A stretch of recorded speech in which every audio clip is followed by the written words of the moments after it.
दर्शक हो, नमस्कार. शुभ सायंकाळ. आज 6 ऑगस्ट रोजी सायंकाळी 6 वाजताची उजनी अपडेट आपल्यासाठी महत्त्वाची आहे.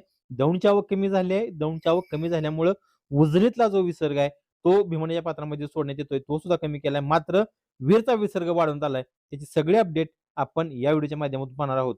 आज 6 ऑगस्ट रोजी सायंकाळी 6 ची अपडेट आपण पाहिली, तर दौंडची आवक ही अतिशय कमी आहे. धरण पाणलोट क्षेत्रातला पाऊस आहे, तो पाऊस कमी झालाय.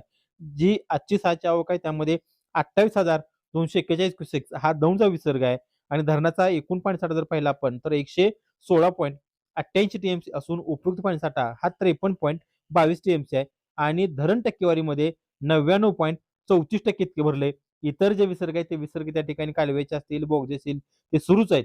सगळ्यात महत्त्वाचं म्हणजे काय, आज सायंकाळी 6 वाजेपर्यंत उजनीतला भीमण्याच्या पात्रामध्ये सोडण्यात येणारा विसर्ग हा 40,000 क्युसेक होता. मात्र पुन्हा त्यामध्ये घट केली असून 6:15 वाजता तो विसर्ग हा केवळ 30,000 क्युसेक्स इतका त्या ठिकाणी भीमण्याच्या पात्रामध्ये सुरू आहे. मात्र त्याचबरोबर वीर धरणाचं अपडेट आपल्यासाठी महत्त्वाचे आहे.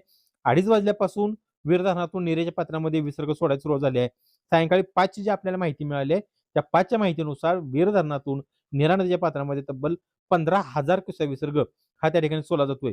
उजनी आणि वीरचा जो एकत्रित विसर्ग आहे, तो संगममध्ये एकत्रित होतोय आणि तो जर एकत्रित विसर्ग पाहिला आपण तर तो जवळपास 40 ते 45,000 क्युसेक विसर्ग हा भीमण्याच्या पात्रामध्ये त्या ठिकाणी मिसळण्याची शक्यता आहे. त्यामुळे आणखी सुद्धा भीमा नदी पाणी पातळी या ठिकाणी वाढणार आहे.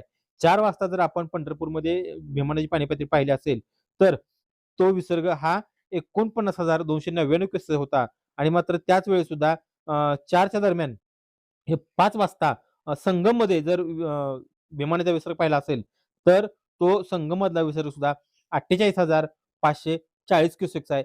एकंदरीतच संगममधला विसर्ग आता पंढरपूरपेक्षा विसर्गापेक्षा कमी आहे. त्यामुळं पंढरपूरचा विसर्ग आता कमी होण्याची शक्यता आहे. ज्या अपडेट आहेत, त्या अपडेट आम्ही तुम्हाला तुमच्यापर्यंत पोहोचवू. उजनीतला विसर्ग आणखीन कमी केला, तर त्याचेही अपडेट आम्ही तुम्हाला आपल्या परिवर्तन न्यूजच्या माध्यमातून तुमच्यापर्यंत पोहोचवू.